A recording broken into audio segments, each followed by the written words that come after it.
20 strong chess players from 9 federations compete in St. Louis. USChessChamps.com presents the 3rd annual Winter Chess Classic.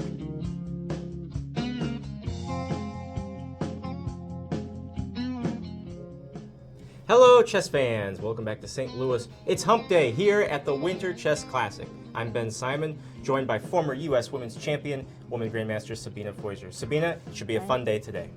I think so. I'm really looking forward to seeing some of the games. I can't wait, but I think we have to go over some details first. We'll just wait just a little bit. Let's see our standings in our Masters section. Group A here at the Classic. For the first time, we have a clear first leader in Rinat Jumabayev with 3 points. Good start for him. We have yet to speak with him in the tournament, but no doubt he'll be down here in the studio soon. What are your thoughts so far in this field, Sabina? For sure. That was, in my opinion, an unexpected change of events. Yesterday when we signed off with Caleb, we thought that in that game that he played against Var Akobian, that game should end in a draw.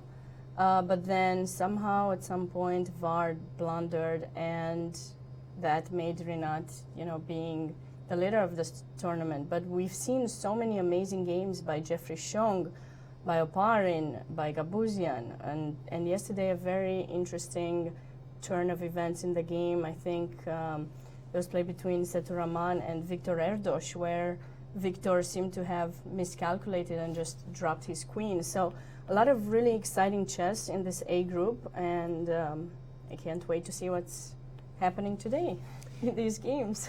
And now let's jump over to our B group, where we also have a, pardon me, I was looking at the Super Live standings, the live stuff. This is after yesterday's round, going into today's round. 3 players were tied at the top, and Sergei Azarov joining them at the expense, unfortunately, for Elshan yesterday. This is still, just like Group A, this is anybody's chess tournament here 5 days in. For sure. I mean, look at those standings, and I mean, yes, there are 2 points difference between the top 3 and the last 3 players, but anything can happen. We still have 5 rounds to go, so I think we can expect for sure some great chess here at the Winter Chess Classic. No doubt. And if you're just joining us for the first time, our tournament format is as follows. We have a game in 90 for the first 40 moves, and then there's 30 minutes for the remainder of the game. So once they make time control, 30 minutes is added on to each clock. There's a 30-second increment from move number 1, so it's hard to lose on time, but the pressure is going to be staying on if you're down in time. There are no draw offers to be made or accepted before Black's 30th move to encourage fighting chess. Our schedule: we're on the air for another 5 days. We're going to be going until Monday the 18th, where we'll start a little bit early. Now, this show begins 2.5 hours after the start of the actual round. You can see the games before and after we're on the air at USChessChamps.com, including today. We invite you to join us on social media, especially in the YouTube chat and on Twitter and Facebook with hashtag Winter Chess Classic. In the chat so far, well, you guys aren't very active yet. So if you have any questions, shoot them our way, and we'll have a good discussion quite potentially. Okay, no more wasted time. Let's get a look at our Group A pairings for today here at the Winter Chess Classic. All of the games are still underway. We have Victor Erdos versus Var Akobian, Daniel Naroditsky versus Sam Sevian, Alexei Sarana versus Jeffrey Zhong, Rinat Jumabayev versus Grigory Oparin, and Hovhannes Gabuzian versus Grandmaster Setu. These two had switched colors 2 years ago in Abu Dhabi. This is a rematch, their second meeting here. That game was a draw. Let's see where we're at here in our key matchup in Group A. This is the current position, Ben, that we're having. All right, just making sure I'm in the current position. It's always good to do. Yeah. I was not. So we chose this game because I thought it was really interesting a few moves back. So I'd really like to go back to that moment because I thought it was a really interesting position over here at move 18. So in this position that we got from an English, and then kind of looks like a reverse Benoni for white. In this position, white played a3 in order to stop knight coming to b4, probably, and just, you know, typical plans for white are to make sure they play a3, they'll prepare to play some b4, so a3 is kind of part of the plan, but white probably missed this very beautiful move, I think, knight to d4. Just hanging the knight, but actually you cannot really capture it, because if you do, then you might have to face a little check rook, and it's not going to be very fun for white. So fortunately, after this knight to d4, it seems like white's position starts collapsing. So I think it was the reason why we decided to go for this game as the key matchup. It seemed really interesting, and both players, we can see them really focused in this moment. That is a really crazy knight outpost. Yes. Is there any way to get rid of that? Not that knight really. right there in the center, that is devastating. It's not really, because you know, you cannot take it. So now you have to move the queen, but you really do not want to put it in b2, because if you do, then, you know, where are you going to develop this poor bishop in c1?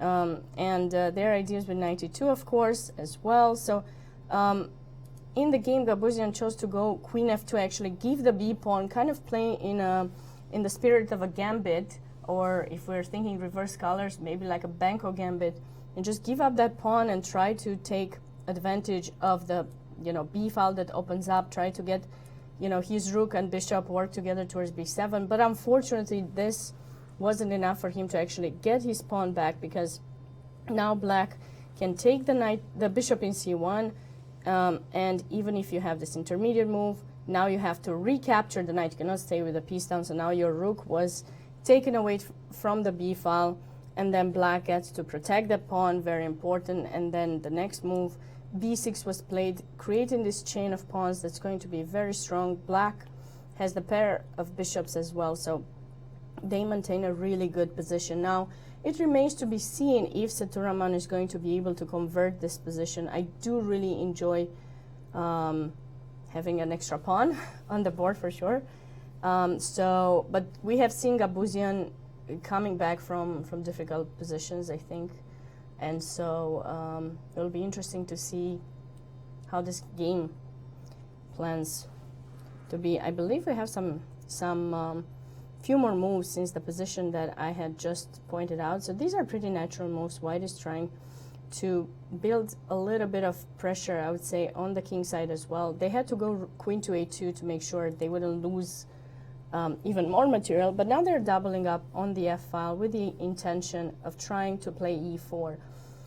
It might seem like white is trying to open up the position here, Ben, but I think they also want to make sure if this bishop stays in d5, it might not be so easy for white to get their pieces active. So, you know, with the pawn down, we're thinking, trying to create some kind of fortress over here. And now Seturaman retreated with the bishop in g7, trying to get ready for a potential opening of the king side, but this has happened. And then we had a few more moves, queen to b3, protecting this d3 pawn, bishop right back. So black has the ability to kind of switch between those two attackers. And then, of course, we also have b5 idea for black, trying to undermine the protection of this bishop in d5. And this is the current position that we have. Black is still deciding with which piece to capture. I think bishop should be capturing. I still like black's position. Trades should be in his favor. What do you think? Yeah, I mean, I'm not one to question your analysis, but I certainly don't disagree with it. Okay. Yeah, Sethu looking in good shape here, and you know, he's near the bottom of the leaderboard right now, and in fact tied for last in the A group. So maybe this will be his chance to get back in the game. Yeah, we'll see. And change his fate. Yesterday he already had kind of, you know, helpful win, I think, with his opponent. We don't know for sure yet. We haven't had the chance to interview either one of them, so Seturaman or Victor Erdos, but hopefully we'll have them at some point come to join us for an interview and ask them what happened in that game, because just keeps us hanging all this time. How is it possible that you're missing, you're giving up the queen with not apparent sufficient counterplay? So, and even if we interview them in later rounds, we could bring up games of the past. Sure. Get out the shovel. We're digging up the past. You might like it. You might hate it. We might do it. I mean, I'm not sure if the players will be happy with that, because sometimes in a tournament where you start, badly, or you have a really bad game, you're thinking, oh, I really want to forget about this. Let's just forget about the past. Imagine we're starting a completely new tournament the next day, and sometimes it works, Right. So hopefully we will not,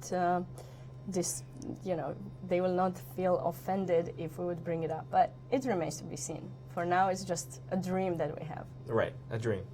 Could become reality. Let's take a look at our B section here at the Winter Chess Classic. We have a clear leader now in Sergei Azarov after he had a draw with young Justin Wang. But there are 4 games still in progress. Elshan Moradiabadi versus Sergei Ehrenberg, Christopher Yu versus Federico Perez Ponza, Alexei Sorokin versus Harutyunyan, Emilio Cordova versus Melik Khachiyan is our key matchup. This is a first-time matchup between the Peruvian Cordova and the U.S. Championship veteran and renowned trainer Melik Khachiyan. Let's take a look at this game in Group B.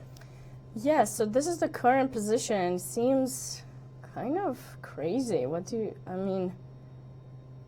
lot of things have changed since since I have last seen this position. Wow, we got a pawn in b7 that seems about to promote. Am I missing something here? Yeah, that pawn looks huge right now on b7. Yeah. What is going on here? Is this thing just over for Cordova? How long ago did you look at this game? I looked maybe about 10 minutes, 15 minutes ago, a little bit before getting back. Getting to be live. So if we move a few let's go a few moves back, because I believe white was better from the opening. It was a Tarrasch defense, and I usually, let's just take it from the beginning, take our viewers through what has happened. So on a different move order, we had a Tarrasch defense, okay? So G3 is one of the best systems, in my opinion, against the Tarrasch. It looks like a Catalan as well, but just because of this capture, bishop G2, I would call it a Tarrasch. So hopefully I'm not wrong here, Ben. Knight to C6, castle, bishop E7, knight C3, castle. And here white has a variety of options. I think this is one of the most popular ones. Bishop G5 is another option. But D takes C5, basically what you're trying to do is make black move this bishop once again to take the pawn. And then you want to go bishop G5, pin the knight, and indirectly put pressure on the D5 pawn, because now the knight is not technically protecting it anymore. So these are some old lines. Kasparov used to play them. But of course, in this position, black is not necessarily forced to recapture their pawn. They can say, you know what, I know that I'm going to have an isolated pawn here in D5, and a very important rule when you have an isolated pawn in the center is to try to push it as much as possible, because the more you push it, the more annoying it will be for your opponent to get rid of the pawn from there. And also you're controlling some squares in their territory, not letting them, for example, push this pawn in E2, and make it simply harder to blockade and attack. So this is what Melik went for, and I think this is an older line, not to my knowledge played as much these days. So bishop F5, white is finishing development, and they do have the extra pawn, but like I said, that this pawn in the center is strong, and also white has to stay for quite some time with this knight badly placed. Knight on the rim. Not really something... It's dim. It's exactly. It's gray, not so happy, but you do have the extra pawn, so there's always a trade-off in chess. Bishop e4, rook to c1. So now what white is trying to do, just making sure they protect the pawn very well. And then the plan that actually happened in the game is to make sure you get to protect that pawn in c5, make it really strong with this beautiful chain of pawns. And then eventually the knight will come back into play through b2. Now if you have the chance to bring it to c4 or d3 to blockade that isolated pawn, that would be amazing. But anyways, so moving on to how the game continued. So around here, it was the last time that I had seen this game. Rook to e1, h6 seems pretty typical. As you can see, black, the way they place their pieces is very central, keeping the defense over the pawn. Also with the queen and the bishop here, it's a really nice combination because you will not be able to move the knight from f3. Oftentimes you want to improve or to move the knight so that your bishop would get open, but with this pressure here, you cannot really, it's not going to be ideal. You don't want to trade your fianchetto bishop. So yeah, I think black has done a beautiful placement of the pieces, and now we see white going aggressive, b5. Chasing the knight away, and now b6. What do you think about this, Ben? Well, it's game time for the a pawn. Okay, so we closed it up. You have to close it up, I think. I mean, you couldn't take here because, oopsie, little fork, right? So we kind of have to close it up. So you would think that this wasn't such a great idea for white because now they kind of blockade their majority, right? Usually the way we create a passed pawn is pushing this c pawn, and then they take and we take back and we have our passed pawn. But here, white decided to go for b6 for sure. They had a plan to utilize this pawn much stronger here in b6 with some idea of at some point pushing c6, forcing black to capture in c6, and then white would go with that b pawn, which is eventually something that we have in the current position. So I think a few more moves have been made. So let's just move through the game really fast. So finally, white kind of had to trade that light square bishop, but now took black's queen away from the center. And of course, with an extra pawn, we're super happy to trade queens. If you were to do this, I think white should have no trouble winning this position with the extra pawn, and no kind of counterplay for black.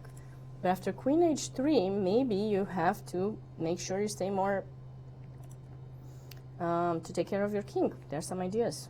Knight g4. Not too much though. I don't really see how black could try to get rid of this knight in f3, but let's look. Oh, unless you move by yourself. Knight to e5, okay. Knight g4, threatening the mate, forcing the trades of the knight. And now white is finally bringing their bad knight in a4 into the game, knight to b2. And Sabina, maybe we should get closer to the current position because let's do that. I think that Melik has just forgotten about a rook and blundered badly. Well, it was kind of strange. That's why I wanted to see what happened. So here's the idea that I mentioned to you earlier. So white sacrifices this pawn with the idea to get rid of the blockading piece in front of the pawn. So now rook takes. So we're winning a piece. You have to recapture. And now b7. And let's see. And now, yeah, this was the position that we had stopped on. And clearly white wants to take the rook back. And then they'll have an extra piece for a pawn. Okay, extra piece is the extra piece. So, So the idea of this rook b5 was, in case you capture here and you promote, queen recaptures, and now both your knight and your bishop are under attack, and you don't really have a way to protect both of them. So this was probably Melik's idea. But after rook to b5, white played, wow, beautiful move, queen to e4, and I think this might be game over. And so we're just attracting the queen, sacking the white queen, take me, and then I'm going to promote on c8. c8, yeah, we're distracting the queen from the protection of the rook. The queens have to trade, and now pawn takes c8, promotion to a queen, which I believe was made on the board by Grandmaster Emilio Cordova, and now king h7 is probably the only move. All right, and we have this current position, but white has a piece for a pawn, and so this should be something. It's probably close to being over for Melik. I don't really see any ways to come back with some counterplay here. It seems like just a clear piece down. And we see Melik not very comfortable in this position after knight d3. Tough game. He had some really strong, some really beautiful games in the past few rounds, and yesterday we had him interviewed. Bishop takes a3 is what he played.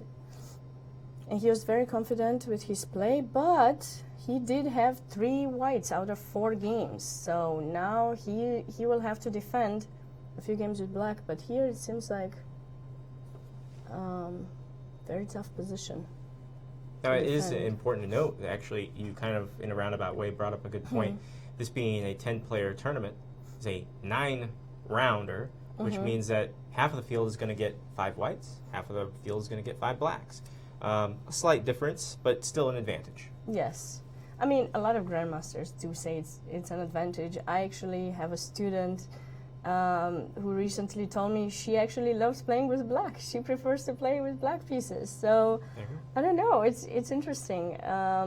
But yeah, for sure now, based on how the pairings are made, sometimes you would get, a lot more whites. So at some point you have to catch up. Still, he's one of the lucky ones who gets 5 whites and 4 blacks. So yeah, but interesting game. I think we should come back to this game, but fortunately I don't see much many ways for black to come back in this game, Ben. I know Melik is your friend. You did mention good friend, so it's going to be well, we all have good friends in this event. That is sometimes true. there are good times, sometimes there are bad times. But miracles can happen. So, we especially on the chessboard. That is true, yeah. In life too. Hopefully in life too. Let's go and to Group A. I'd like to see Varuja Jacobian's game as black. Let's do that. Against Victor Erdos. All right, so this is the current position in Victor Erdos against Var Jacobian. All right. So white is a little bit more active with this rook in c7, but I think the position is maybe a little bit better for white because of the rook. And white did have this isolated pawn in d4, which they managed to push, so they're getting rid of that isolated pawn, but with the rook a little bit more active than this one in b8, I think white is a little bit better in this position. Would you consider bringing, if you were Victor, bringing the king up the board? Is it time yet? I do not think it's time yet to bring the king.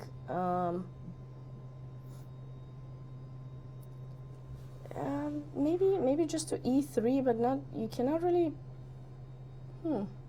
Good point. I'm trying to decide if I want to bring the king or I should do something about black not trying to push these pawns a little bit more. But if you do push them, then you have to be worried a little bit about the rook attack.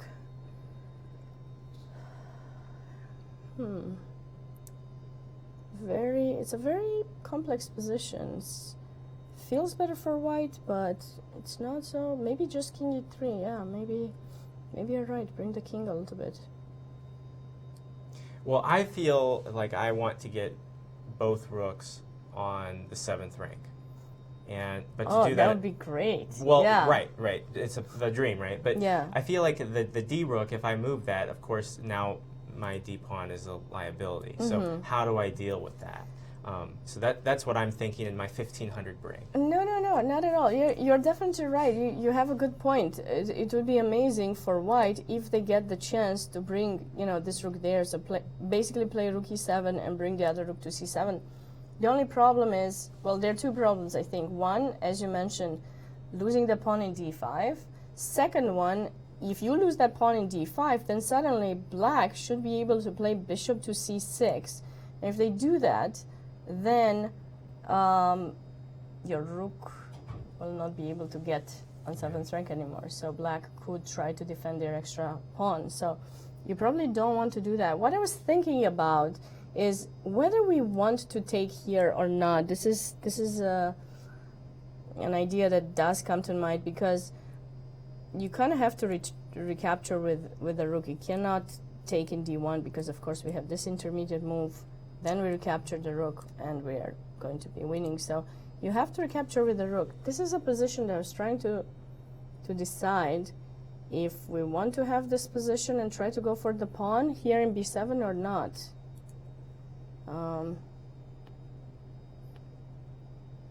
I would say that we do. Did we have some more moves? No moves yet. But I'm thinking not king e3, Ben. I'm thinking just going for the pawn. Seems like the wise thing to do, no? Extra pawn. Can we win this? Yeah, now? there you go. Can we win this position or not? Perfect. I don't know if we can win it, but I like it. For which color? For white. I like it for white for right white. now. Yeah. Okay. Yeah, it's going to be tough. Var had a tough game yesterday, and today he has to defend. So also look at the times. White is about 22 minutes, and then black 6 minutes. So. And they're on move 25, so they still have 15 moves each until they get that half an hour added onto the clocks. Yeah. So far, he's not sweating yet, but it's something he's definitely aware of, you'd think. Yes, and he has to fight for a draw now, for sure. Just did we have some moves happening, Ben? Am I not getting the? I think it's the quite board possible. refreshed? I think this is This the is correct the- position. If we Really? can we get in closer to the board, maybe we could see. Yes, this is the yeah. current position. Wait, wow. So var went for rook takes d1. Okay, I must have missed something here. Why? We have this intermediate move. It's with check. You have to recapture, and then we take. I think, still an extra pawn. Maybe he preferred to have this position than the other one. When he gives up the b pawn, he might be thinking this is a little bit better for him. Maybe he has some ideas bringing the rook. But I still think, Yeah, let's think. maybe get the board back here.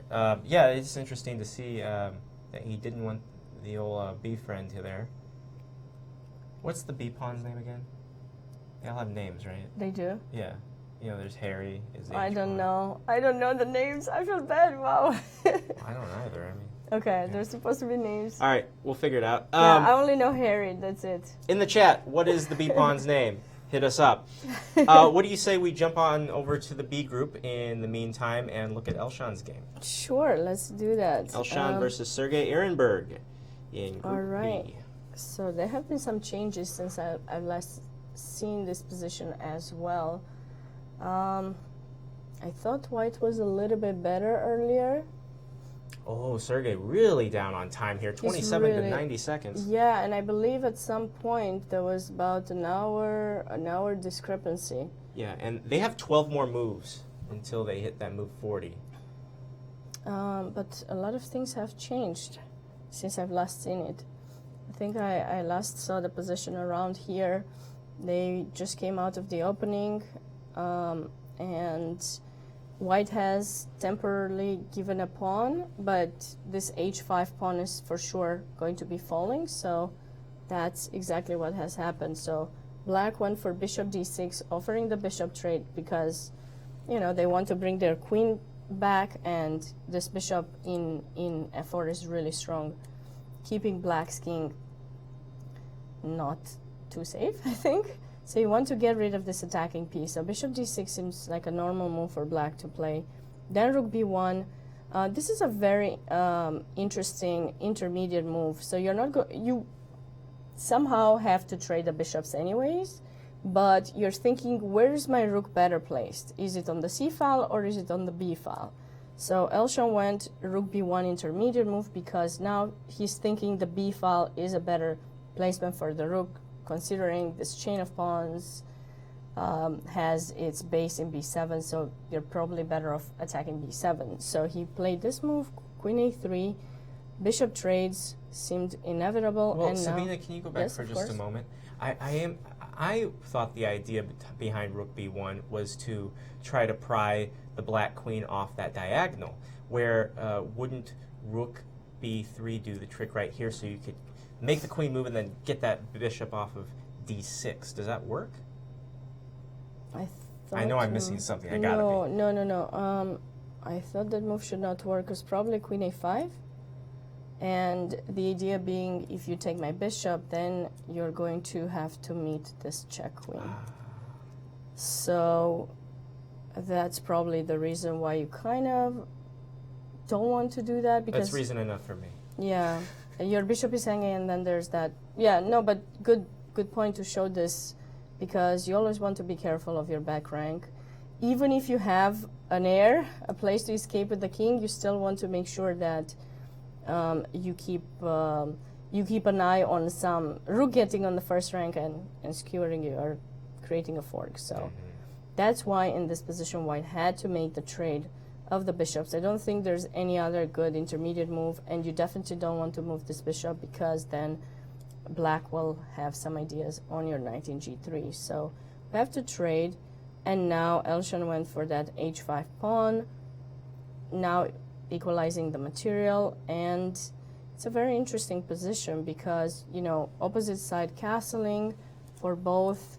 You have to kind of decide which one of the kings is safer. For sure, it's a little bit annoying for both of them, the fact that they have a rook just putting pressure on the pawns close to them. So queen f4, and now Black is trying to get some activity on the d4 pawn, so White retreats queen to d1. I believe that's pretty normal. Rook g4, a little bit more pressure. You know what? Actually, a little bit earlier, now that I'm looking at the position a little bit more, I feel like... Breaking news here, Sabina. We have right, another result in Group B. Christopher Yu and Federico Perez Panza have drawn their game. All right. So still no decisive games in B, but that one was agreed to a draw at move 30. All right. So there you go. So in this position, I really like getting this knight a little bit better. Maybe knight f5 was a move that White could have played to avoid allowing the bishops to be traded. Maybe that would have been a slightly better move. Because now I'm really not sure how the knight can get to be improved. So rook to g4, and now Elshan is going for the h-pawn, just forward. Saying, you know what, I don't care, feel free to take my pawn, but I don't think it's going to be too helpful for you. First of all, you're going to lose something. Look at this beautiful idea. Attacking the rook, but now also looking at this fork, so you cannot capture the pawn, even if that might have been your idea. So Black is going rook h8, trying to make sure the h-pawn will not go too much forward. Queen b3, knight b6, a4. Looking for an idea to play a5 and try to get to b7. And now rook g7, protecting the 7th rank. So I believe we have had a few more moves here. Elshan played queen to d3, and Black responded by playing knight to c4, improving the position of the knight. What do you think about this position, Ben? What are your thoughts about the position? I don't want to... I'm trying not to be too, imbalanced here. I just want to make sure I have right. as much as optimistic view, or I don't know. It's got, well, okay, so to me, I mean, it looks like a fairly equal game.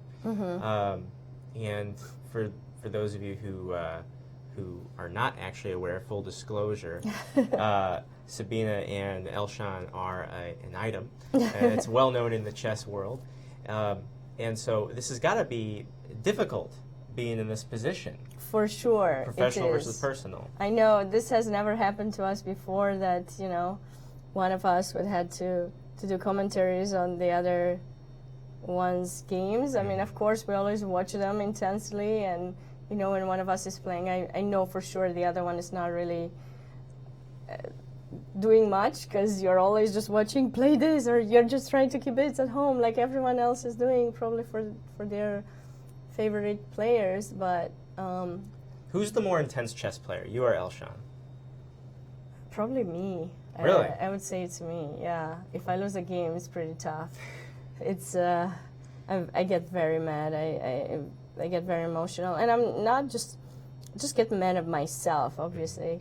But sometimes, you know, it just, from my talks, it could affect Elshan a little bit. I try my best not to, but, you know, when you're mad, you're not really thinking about other people's feelings as much. So does it help having the other one around for emotional support at all during tournaments? I certainly hope so. Well, we're about to find out, aren't we? Yeah. Hey, you guys in the chat had some good pawn names here. For Real Stupid, that's his real name, I'm sure, said that the names are Ari, Barry, Cedric, Derek, Eddie, Freddie, Gary, and, of course, our favorite, Harry. Thank you very much. I read his aloud because he gave us the whole family. All right, I didn't know that. Yeah. So, okay, I should take a note of that.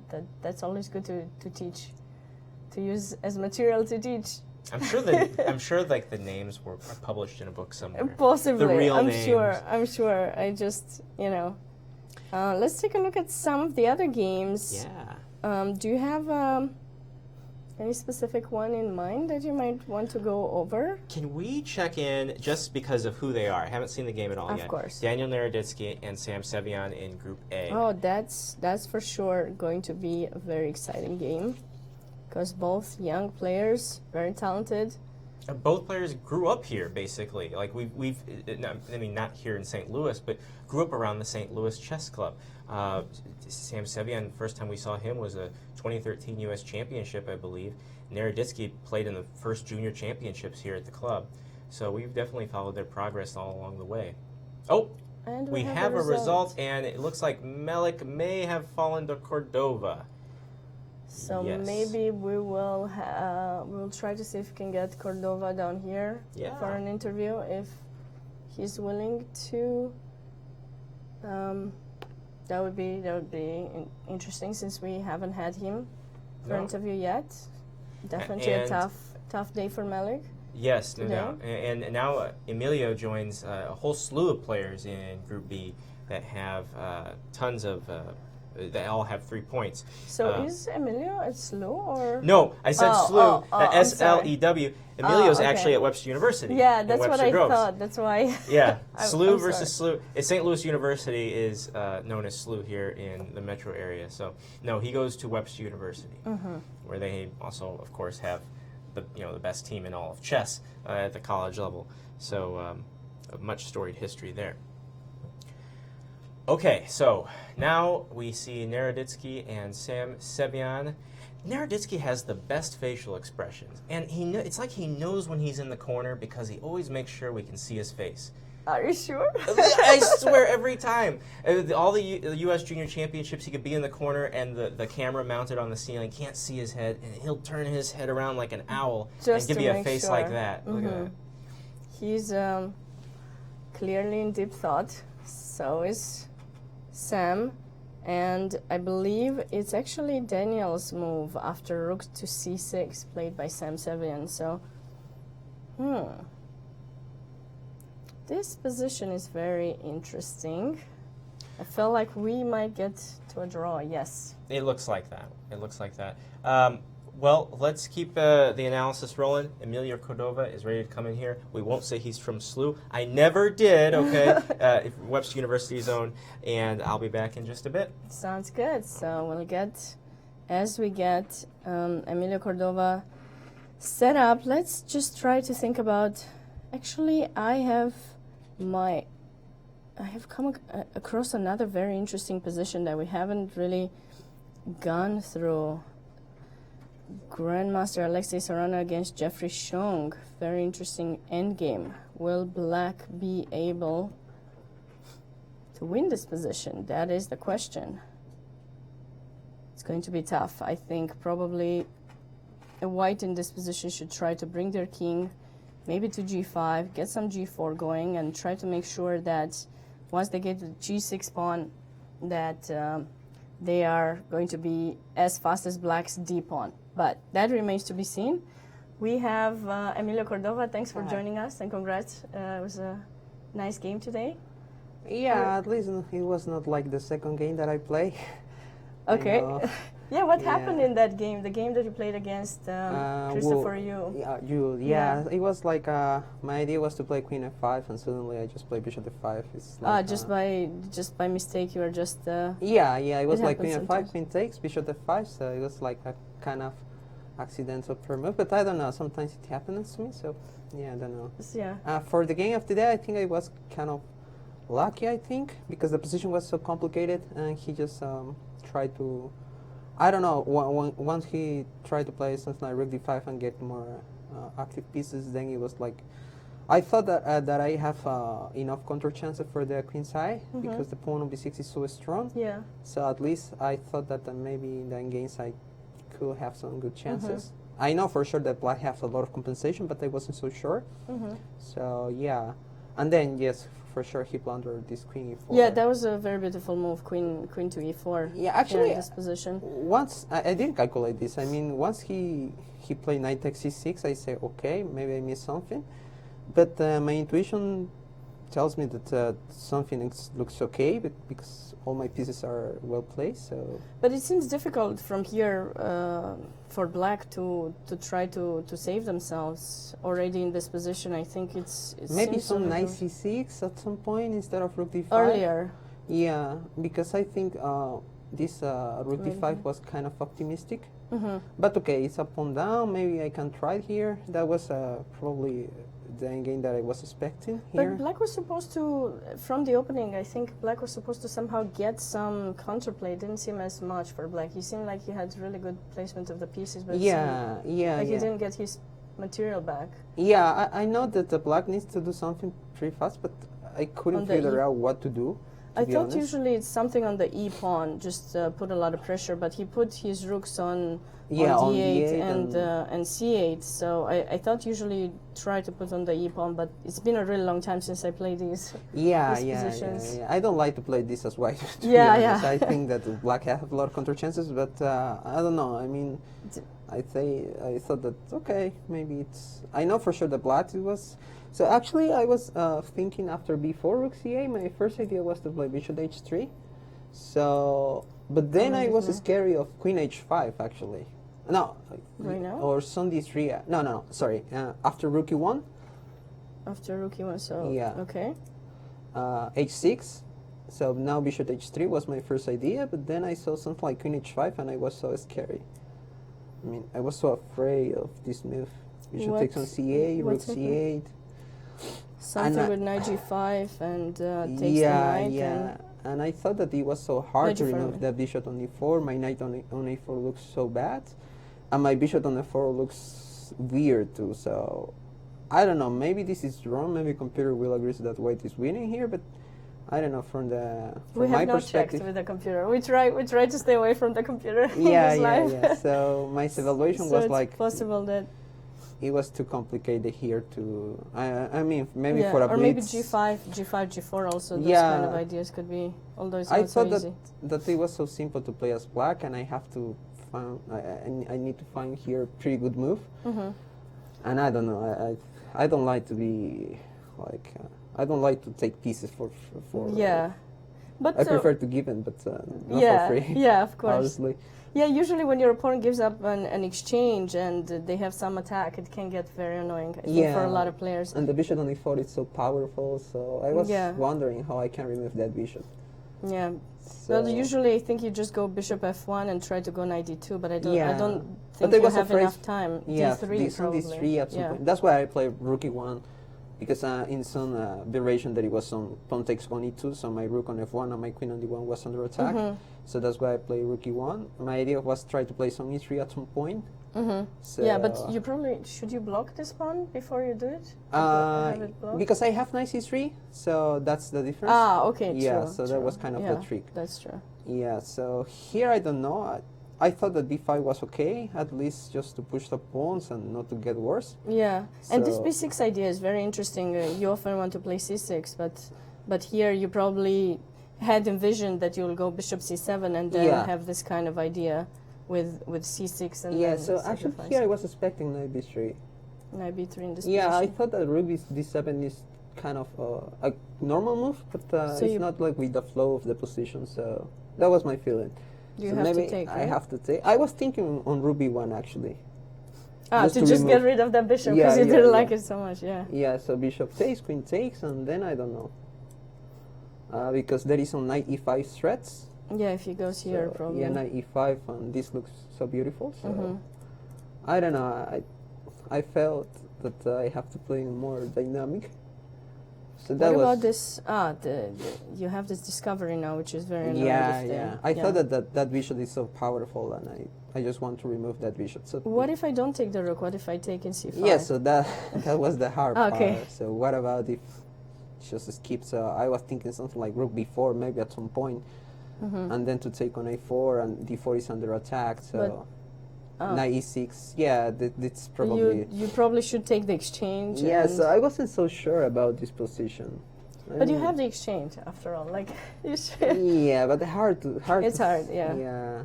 Hard. And then wait.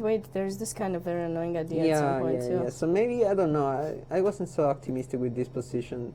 I think because at the beginning my idea was bishop h3 and I should be okay, but then I saw this queen h5 and I started to get. Not be so happy about it. But then rook d7 was surprising to you. It was a surprise for me. I mean, it's from the human perspective looks like okay, but I mean, blacks cannot make this type of move, I think, because it's not the type of position that you should play. Yeah, and especially because this c6 just comes with tempo. Yeah. Just maybe put it somewhere else. Maybe go rook. But then d4 is hanging, Yeah. At some point, the rook had to stay there. I thought that knight b3 probably was the right option. So. In that position, Afterwards, it just seems like it's going in your favor from here on. Yeah, because all the moves are natural, so I'm trading some pieces, which means it's good because I'm a pawn up. Yeah, that's what I thought. We were doing commentary a little bit around this time, and then we thought, okay, this should be great for you because just looks like that. Yeah, and after the beautiful move, the sacrifice, and then probably here he have to play something like rook f8. I thought. Would you try to promote? No, not yet because there's a fork. So I have to play knight c4 first. So rook b5 and rook b1. That's what I was calculating. So I thought this should be winning. I guess. I don't know. Maybe not, but I couldn't find a good move for black, so it should be good for me, I guess. Because bishop d8 is not a move. Queen d7 is an option, but then just promote. Yeah, because the other variation was rook b1, queen b1, and queen takes e2, and then b8. So I was kind of scary of the pawn for sure. Rook takes, queen takes, king h8, h7, and now queen b3. That was the move that I missed actually in my calculation. But then I found this and I say, okay, it's okay. So this now you can go bishop f4 maybe. Yeah, bishop f4, bishop a5. Both moves are okay. Yeah, so just stopping the pawn. And I was so happy that I could find this move. So yeah, I mean, maybe blacks still have some tricks, but I think but I mean, it's a piece. Yeah, you should be able. to win this. Bishop g5 doesn't really matter because on f4 and h4 and all the squares are under control. So I thought that it was good. Yeah, but then the opening, probably black has many options. But I couldn't remember. The good thing is my memory is so bad that I knew that this was good for black with a lot of compensation, but I wasn't so sure how good it was. So I said, okay, maybe a pawn. If I can convert it, it's great. I mean, you have to try. I think in general, if you don't know if you don't remember a line, you usually should try to just play some natural moves. Make sure you keep your you're not blundering. You're not blundering, and then you kind of escape from the opponent's preparation. Yeah. Then actually, it's a game. Actually, that was my whole idea, just to not blunder in one move. Yeah. Because it was so painful and embarrassed. So, yeah, but okay. Yeah, I think I was kind of lucky here because. I mean, I thought that maybe he had some interesting ideas, but then he couldn't find out during the game too, because it's like black needs to be very precise, and whites just need to make a natural move like rook c1, rook e1. Okay, and the worst scenario probably is like, okay, I will lose my pawn, and okay, draw. So I think, but I don't know. Maybe this is so good for black. I don't know.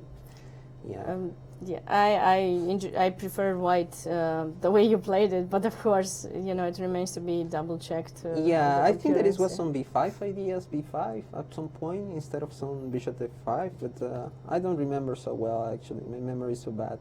So bishop f4, bishop d4, in all this position looks like good, but I don't know if black needs to play some b5 at some point in the opening after rook c1. Around here maybe. Yeah, some b5, takes. And then create some counter chances. Yeah. I mean, it feels like, okay, maybe white should be okay, but I don't know. You have to get your knight back into play sometimes. Yeah, and it's not so simple, I think, because with the bishop on f4, this looks so good for black. So, I mean, probably there is nothing, but I feel like this should be the other option. So, and I was lucky that I found this queen e4 move because I didn't calculate, but I know. But it's beautiful. I mean, it's just queen sacrifice, and then you get to. Well, not sacrifice, but okay, temporary. Yeah. Hanging a queen is always nice when it works. So now you are in the United States. Are you studying? Yeah, at Western University. When did you start studying? Like 2 years ago. 2 years ago. Do you like it here? It's good. I know it's kind of hard and to deal with chess and studies. That's the reason that why my rating is so low now. But I think it's a great opportunity to learn another language, to study something, to learn some new things. So, I mean, it's good, and I mean, it's another good opportunity, another way to see life. So, I'm happy to. Yeah, we're happy to have you here at the tournament, and I am an immigrant myself. I came as a student with a scholarship in the United States, so I find it to be a great opportunity. So hopefully you're enjoying it, and you're going to benefit both your life in general and chess. Yeah. So I have to take advantage. Don't forget about chess. I'm trying to not blunder anymore. At least I hope to not blunder. It happens sometimes. Yeah. But what to do? Yeah. So thank you so much. Thank you for joining us here, and we wish you good luck for the remaining of the rounds, and hope we'll see you again here soon. We'll see. All right, thank you. All right, that was Grandmaster Emilio Cordova taking us through his game. Let's see if there were any other results. So before we got into the interview, I was looking at this very interesting endgame that was played between Grandmaster Alexei Sarana and Jeffrey Chong. And this was the position that we had, where, well, there are a few more moves. I guess both players reached move 40 and they got the additional time. So now it's the right moment for white to calculate all the lines and try to see if they have any ways to save this position. It's going to be a little bit tough. Of course, it would be ideal to get rid of these. And we have Ben back. Hey, I'm back. How about that?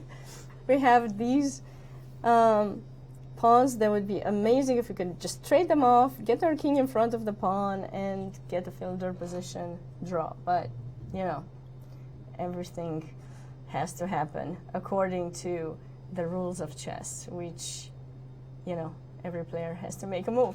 It's not just one. So I'm wondering if we will be talking to Jeffrey Zhang yet again today. We'll see. The only two-time seasonal classic champion in chess club history. He's a big deal. The young man from Coppell, Texas, is amongst. He's breaking into the world's elite. Okay, I mean, this is a big deal. We're going to be talking about Jeffrey Zhang at the top of the game for years to come, and it's really excited to see him at this point. We'll see. We'll see. I believe we just had a move by Alexei Sarana. G takes h5, so he's trying to go for this trade, and I'm trying to think if rook g5 would be the right move here for white, or... And I don't believe we had mentioned it, but Daniel Naroditsky and Sam Sevian have drawn their game in Group A. And so this puts Sam at the top of the leaderboard live in Group A. I wonder if we can have one of them joining us for an interview. I do not believe either one. I mean, I know neither one of them have joined us. Yeah, not yet. So we'll see with our we'll see if we can get either Daniel or Sam in for an interview. How about let's look at a game we haven't seen yet. Let's do that. The leader coming in today, Rinat Jumabayev, against Grigory Oparin from Russia. This is the current position. So white has the pair of bishops and the majority on the queen side, on the king side, and black has the majority on the queen side. I prefer white in this position because of the pair of bishops, and white, after this last move, rook to d1, will be preparing eventually to start pushing the pawns, chasing this knight away. Black is kind of stuck protecting this pawn for the moment. They might try some bishop b4 maybe. It's not so simple for black in this position. Both players are really below 5 minutes now, and they have to make another 5 moves. That's not so much, a minute per move, but the position is not really ideal for black, I think. Bishop b4 was just played. Okay, so I was right about one move. That's good. But I feel like now, okay, you're trading the pair of bishops with black, but you're also trading a bishop that wasn't yet ready to come into the game. So white should be happy with the trade. I would think maybe bishop takes b4 followed by e4 would be something that we could see in this position. And I'm anticipating a knight capture in b4, although maybe pawn capturing could be an idea too. And then even if you get the double pawns, then you have this kind of interesting idea, c5, c4, and then trying to get this rook in a8 opened up. What's your impression about this ideas? Yeah, I mean, I agree with that. I also appreciate your vast knowledge of the different colored arrows. 'Cause I don't know how to do that. But yeah, I agree with your assessment here. It's looking like this game, and I would give a slight edge to white, right? But a lot of these games today are looking pretty equal. And so with these tournaments, it's that's a little unusual because when we have the 2,500 level players, the 2,600 level players, it's not like the World Elite players where every game is a draw, a la the Sinkfield Cup 2018. It's an exciting day. Hey, you've got to earn the half point. You still got to earn it. Of course, and you need to make your 30 moves before you can even dare to offer a draw, if you are planning to do so. So. Yeah, that's this. Did we just see a trade? I believe we just saw a trade in b4. All right, I feel good today. I feel like I'm guessing some moves. You're a good predictor. I feel like I'm not always predicting very well. So, okay, so we did see a knight capture, not a pawn capture, as I was pointing out with all those arrows, Ben. They were not getting my thoughts. And actually, because you mentioned of colors of arrows, I think it's really cool when you're teaching and if you're explaining something to use different kind of arrows, as long as you try to use them for the same purposes always. So like if you're gonna talk about a weakness, try to stick to one color. Yeah, maybe we'll use red for that. Yeah, but I don't always do that because it's not as easy. You have to change them. I think we should go and look back at Sarana Zhang again in A. Some of his pawns have been exchanged away, and this endgame is simpler now, and it looks like it's in favor of Jeffrey. It is. And there's not a way to stop this, in my opinion. I mean, do you have a different assessment? No, this position should be in black's should go in black's favor. The only thing that I was thinking about if it would work is if white was playing rook g5. I was trying to figure out if this king and pawn endgame was winning or not. Ooh. But it should be winning for black. This pawn is advanced enough. So, like for example, if you were to play h4 here, just king f5, and the king just enters, grabs the pawn, and we have sufficient time to get out from in front of the pawn and just march it up the board. While white's king will have to go for that one. So this is clearly winning. And then if you don't push the pawn and try to go for king e3, I think this... Oh. I have to think very well how much I'm pushing the pawn forward. Sometimes you push it too much and then you realize, oh no,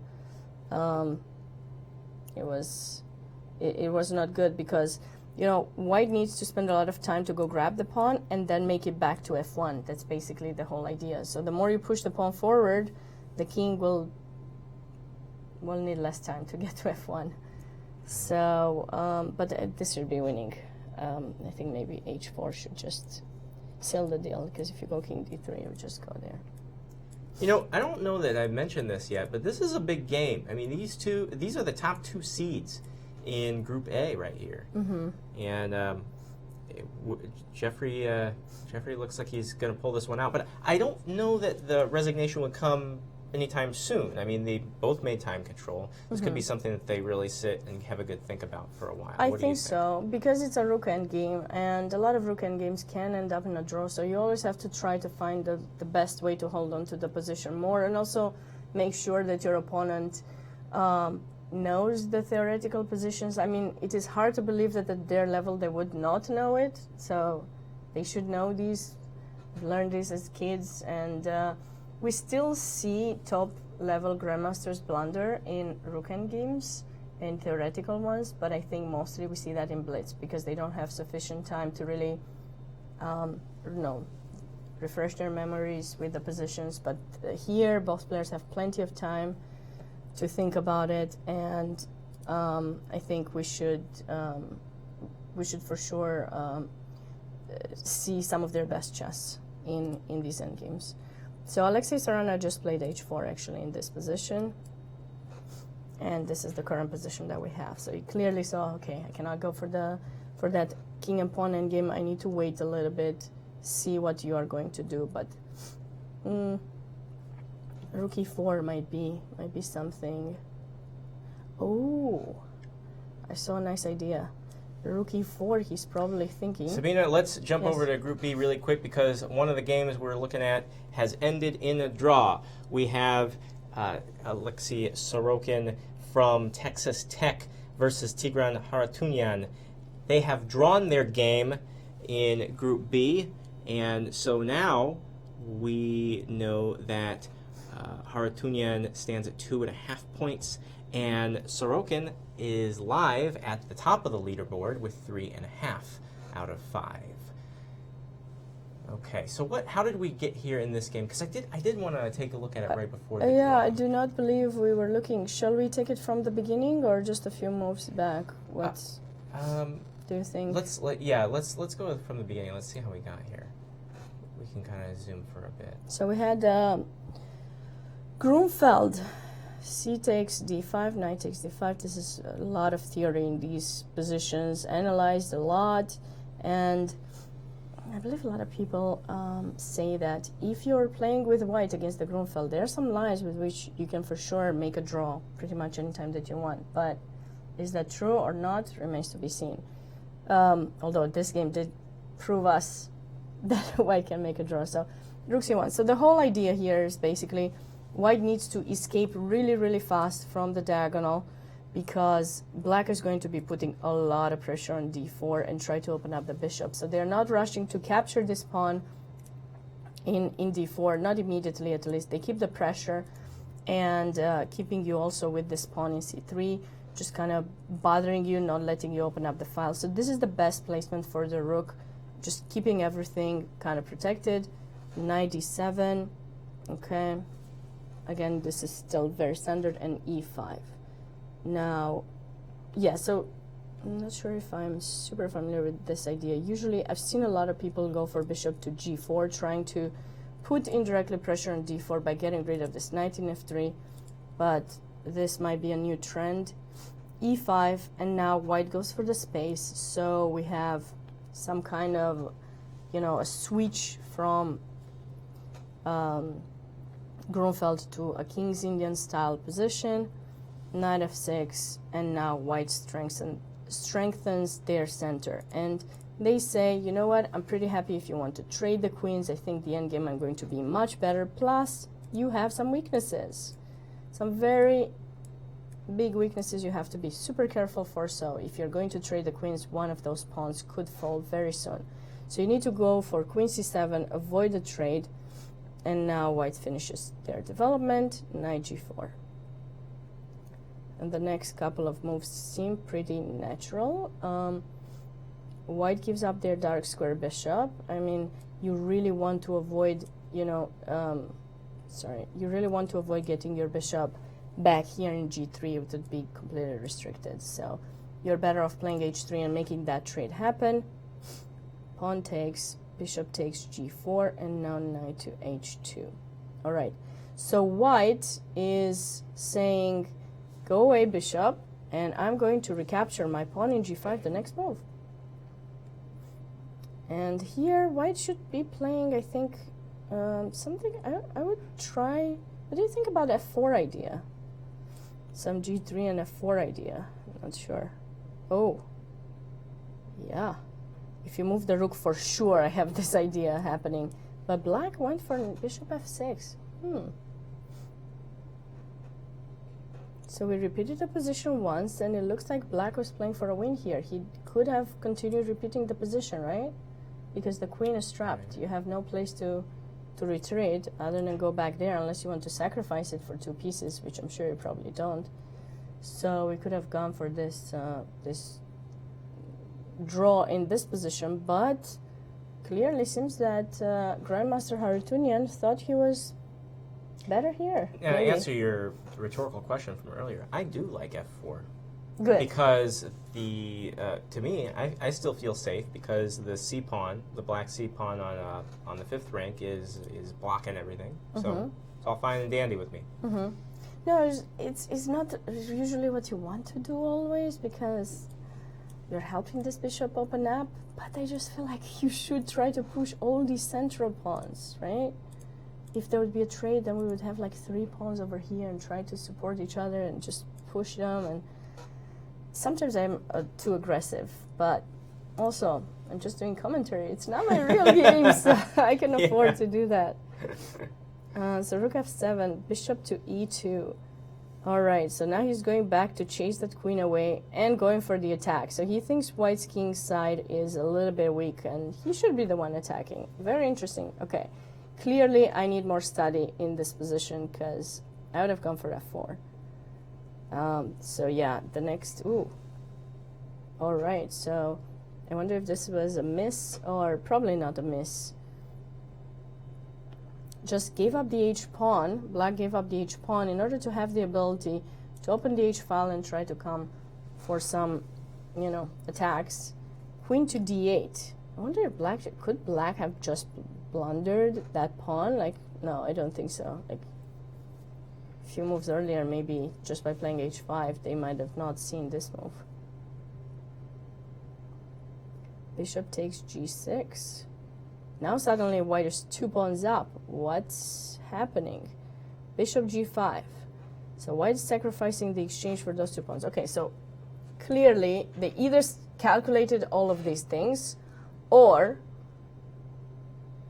they were lucky. It's either one or the other. First of all, like the white went to get these 2 pawns, right? But then black is coming for this very annoying idea. So, okay, they're top grandmasters, so I would say probably they calculated all of this. I missed this nice idea with queen d8. So bishop g5, and now, all right, so now white has 2 pawns for the exchange.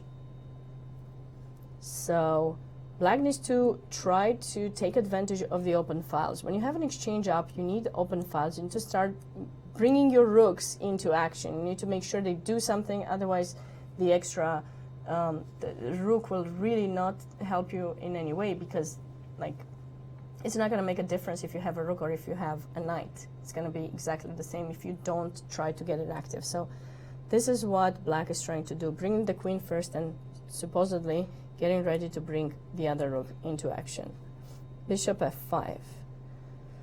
Only move to save the bishop, and now white cannot really afford, I think, trading here, trading the queens, because after rook f8, they will lose this pawn. g4 is not really protecting it because you're pinned. So white had to go for the pawn capturing, and now he still has some ideas in mind getting this knight into play, and you probably will never be able to take f5 because we will have some fork over here with the knight. Right. Rook g5, chasing the queen away. Now, of course, once again, you cannot just take because we're falling for some tactical motifs all over the place. Queen g7 only move, and f6. It's a very nice idea by white. I wonder how far ahead they calculated to get into this position. This is the first time I'm seeing the past 20 moves. I have not seen them because we're doing commentary. But clearly, this game requires more spending more time on and make sure you understand what kind of sacrifices were happening here and trades. So now we're threatening knight f6 once again, so you have to take the pawn, and you should think that in this position black would be happy because, you know, now they have, white has only 1 pawn for the exchange, but, well, they have this rook e1, putting more pressure. Now you cannot really, can you take? Well, then you got to pin city, right? That's what I was thinking, but we do have this move. There you go. So it's unclear. Probably black did not like to go for this position because they didn't think how they might be able to get their rook active. Though this seems, I'm not sure which color I prefer to play with. So this did not happen, right? This did not happen. Okay. So white just played rook to e4, left that pawn there and saying, you know what, I don't want to take the pawn and actually let black a little bit active. So he kept the pawn there, and now he's improving the position of his king, and now he brings the knight to h2, probably with the idea knight to f3, and going to take it a little bit later, trying some f4s maybe. But now after king f6, this is how the two players decided to repeat the position. And they have decided on a draw here. Very interesting game. I feel like we had only one decisive result in the B group, right? The remaining of the games were... I feel like we only had one decisive result. At all. Right, that's true, actually. There's 4 games still going in Group A, and only Elshon and Sergei Ehrenberg are playing in Group B. How is that Let's check it out. Going? It's very interesting. I'm kind of nervous to watch it, but... All right, so they did make the time control. And we have a rook endgame. White has 2 passed pawns, and so does black. Just that black's passed pawns are doubled. This pawn should fall very soon. Is that a good look right there? Sabina, you would know. No, he's... Elshon, is that a good look or bad luck? He's probably not very happy. I think he was better in the game. I think he was better in the games, probably, trying to think where he messed up. In this position, I don't think White should have trouble making a draw, but I don't know if you can try to go for a win. What do you think, Ben? Well, I'm looking where your cursor highlighted that deep pawn. I want to get rid of that as soon as possible. It's not really necessary in a way, because that pawn is going to be captured pretty much anytime soon, but not sure. King g5 maybe here for White, I'm thinking, with the idea to just chase that rook away, and then I'll go for the pawn later. I also need to make sure I'm protecting this pawn twice before I'm going for the d pawn, because, you know, I don't want to give up my h pawn, which is the most advanced pawn in this position. You should never give up your most advanced pawn if it's a passed pawn, in my opinion. I don't know what would be Black's But answer. in Black's case, it's a lost cause for their most advanced pawn. Yes, yes. So King g5. Let's try to think a little bit in this position, Ben. What do you think? You know, Black could answer here after King to g5.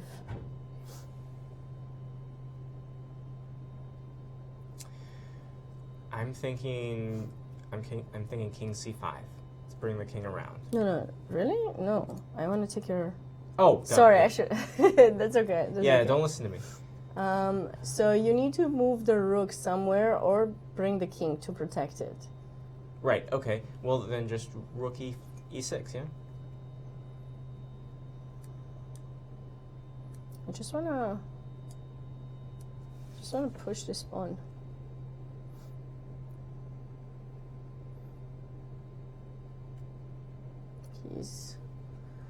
I think that after f5, White should have some big chances. I'm not. King to g5. So rook f7 is another option, or bringing the king to protect the rook. But I feel like this should not be good for Black. This should.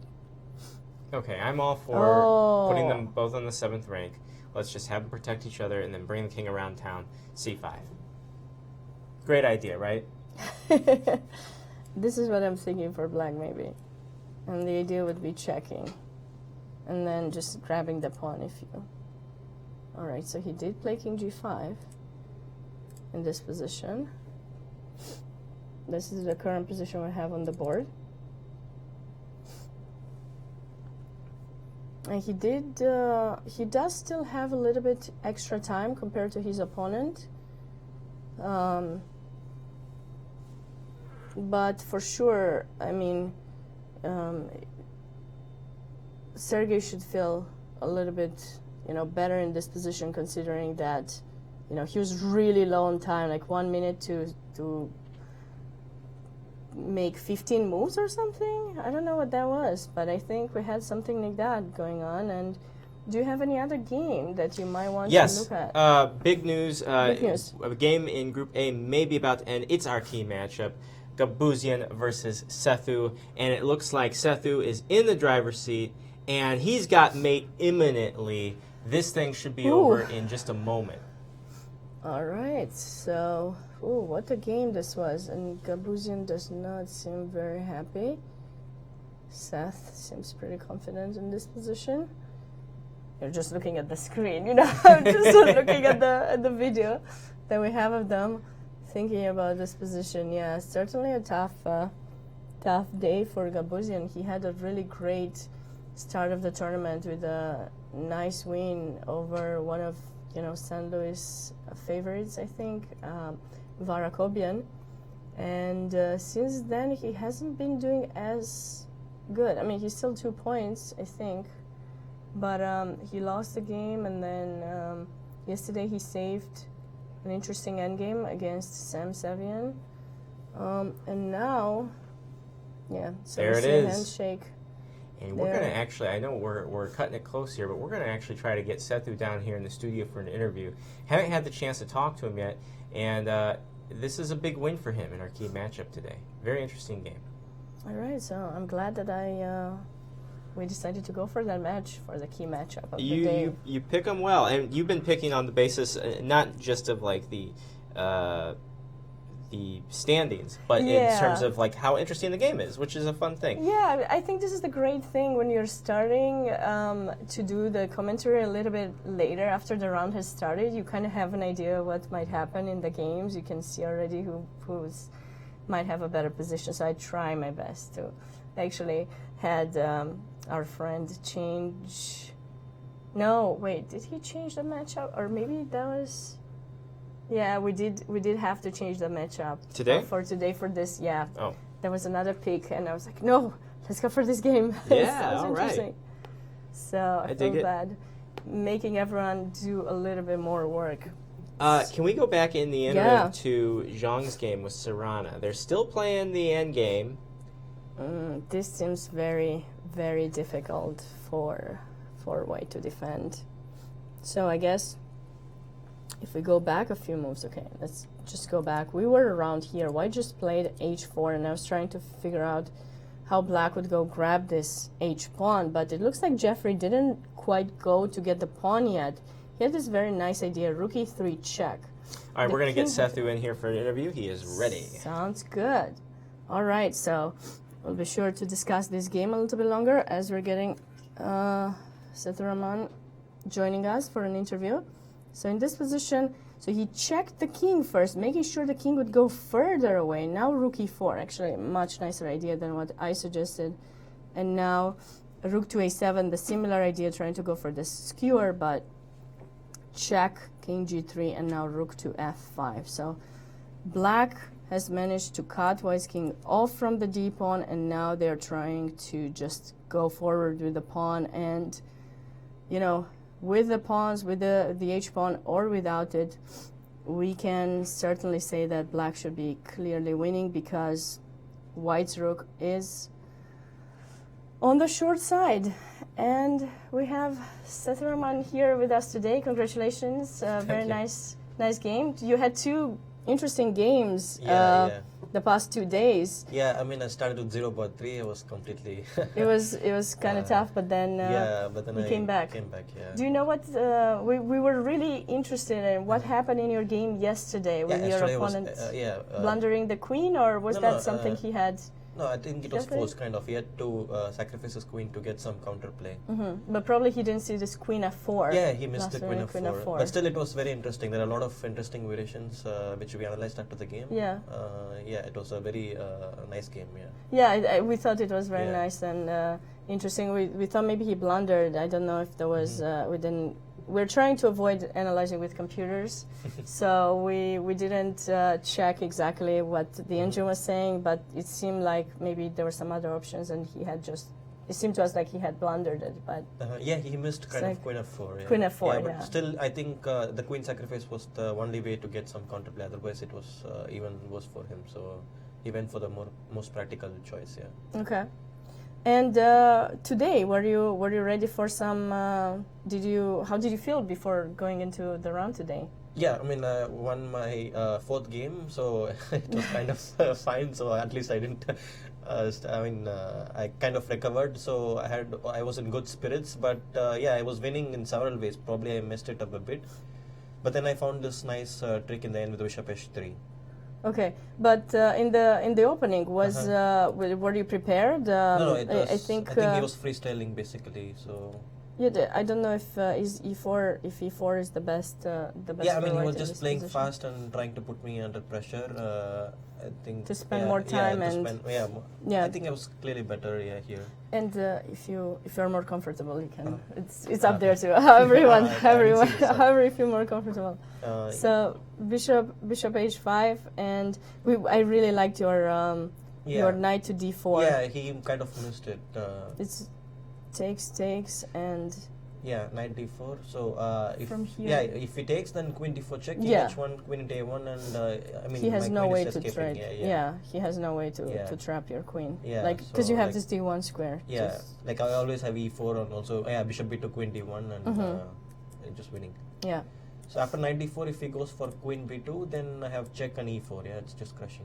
Knight e2 check. Knight e2 check and then e4. King h1 e4. Ah, okay. I wasn't sure. I knew that you would give check. I was not sure the exact continuation, but it seemed like the and then position. bishop f6 is just, I think, it's killing. So yeah, because usually when you're playing with black, you're playing the Benoni. You're trying to play e3, well, e6 and take faster. But in this case, you know. No, but he wasted kind of a lot of moves in the opening. Like generally, it comes with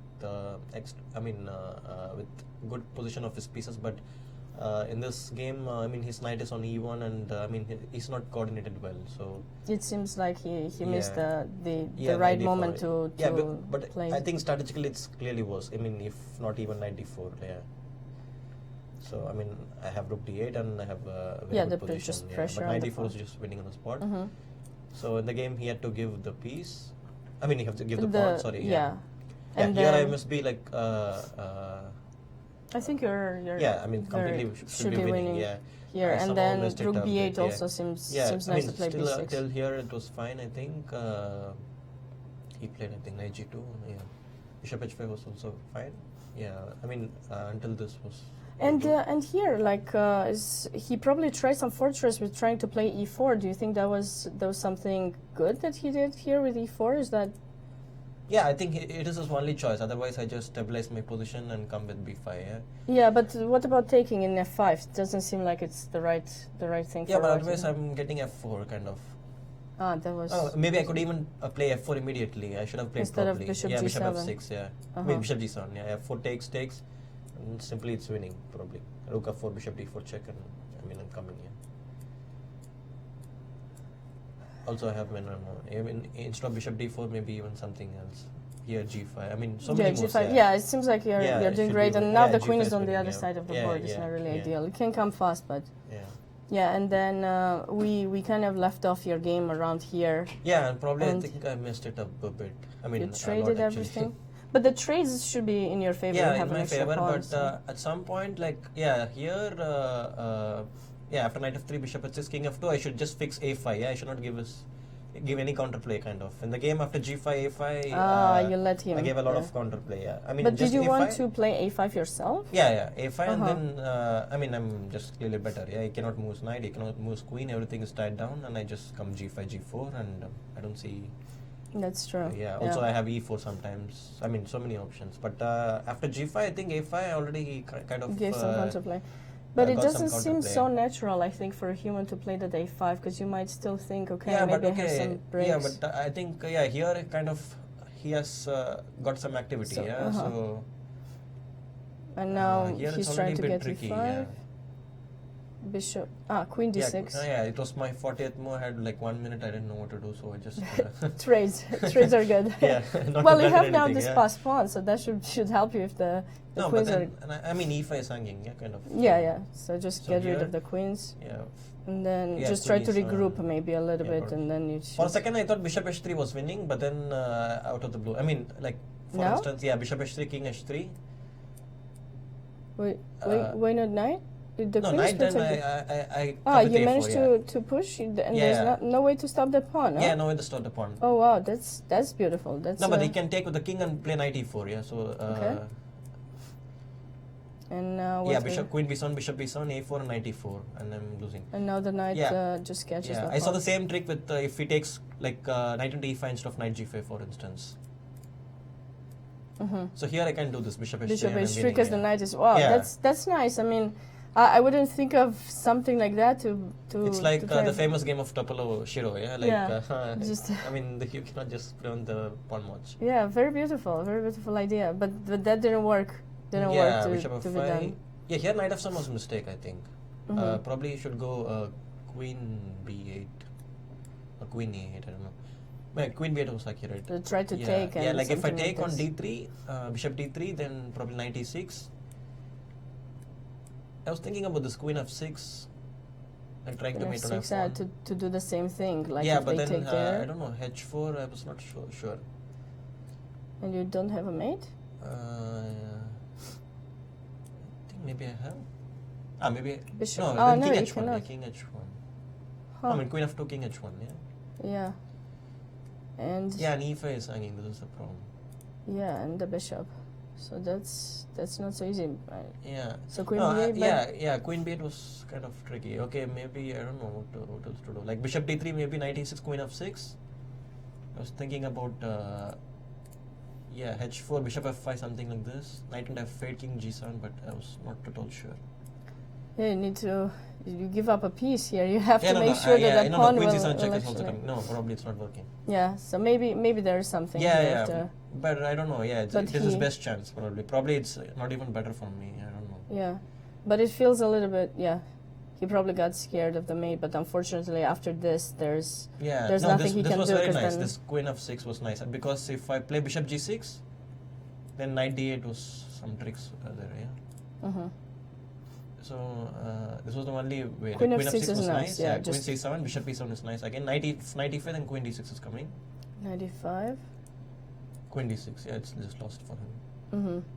Yeah, this Yeah. pawn proved to be actually really very helpful. strong, yeah. He I played mean, queen this was b8 only and trick. then, Bishop h3 was very nice. yeah, we saw Immediately the spotted position it, here yeah, and yeah, then yeah, beautiful yeah, mates yeah. coming. And Otherwise, it was if not bishop h3, I don't know. Queen h8 is coming, and that's tricky. Yeah. yeah. Well, very very awesome game. We're Thank you. thankful that you came to share it with us and share your thoughts about the game. Yeah. It's nice to see you back into the game. Yeah. Do you know to come back after 3 tough losses? Yeah. Um, Coincidentally, I started I Love Man with 0 bar 2. Yeah, Same but way, then- and then I came back. Yeah, I don't know what's with this. So maybe early round this is process. something that's happening to you in general. Yeah, Just probably. you come Probably back I should after. come to the tournament after round 4. Maybe you know that they will. You lose them anyways. What's the point to lose the rating? You know. Yeah.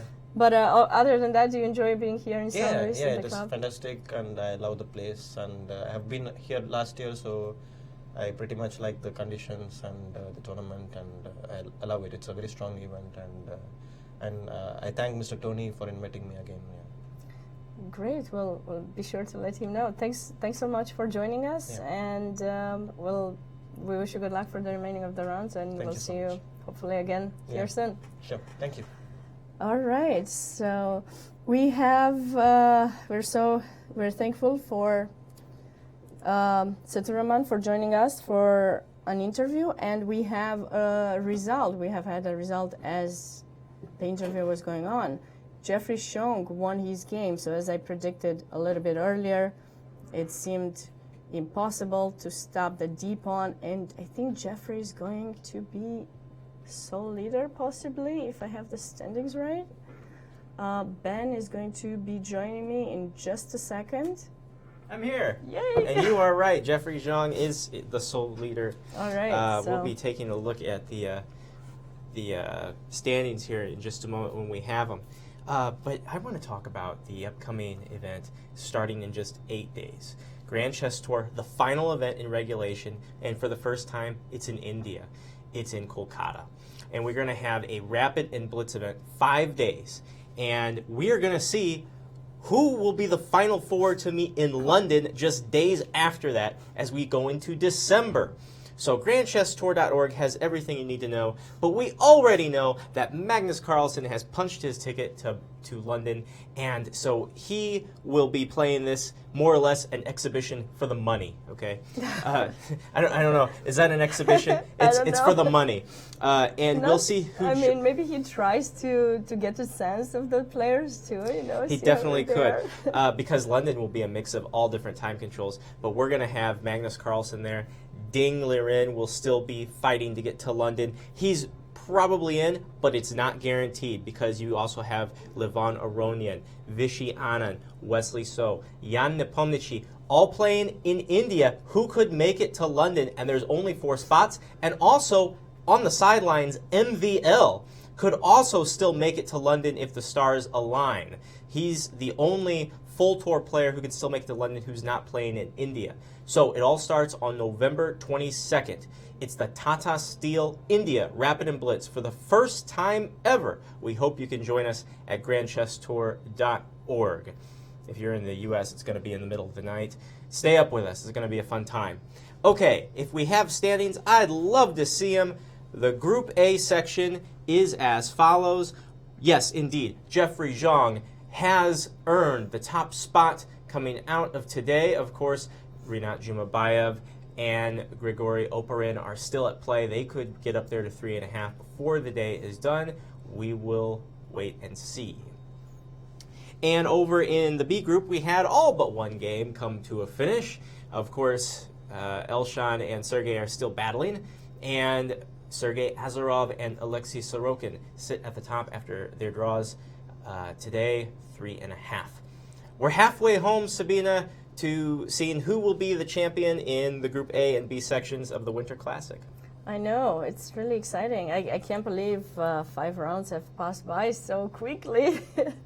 It's always great when you're working with, you're having fun when you're working, so hopefully everyone is enjoying our commentaries with you and with Caleb as well. And yeah, I'm looking forward to the next 4 rounds. I'm still going to be watching these games as we sign off on US Chess Champs website, so hopefully everyone will do that as well, and looking forward to see some more results. But yeah, those are kind of my thoughts for Indeed. the day. The action continues at uschesschamps.com. Caleb Denby will return tomorrow and be with you until the end of the tournament on Monday the 18th.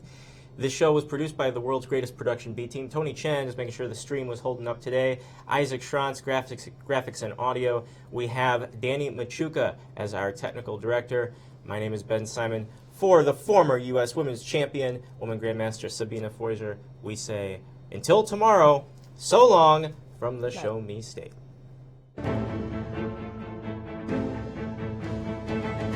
This has been a presentation of the St. Louis Chess Club.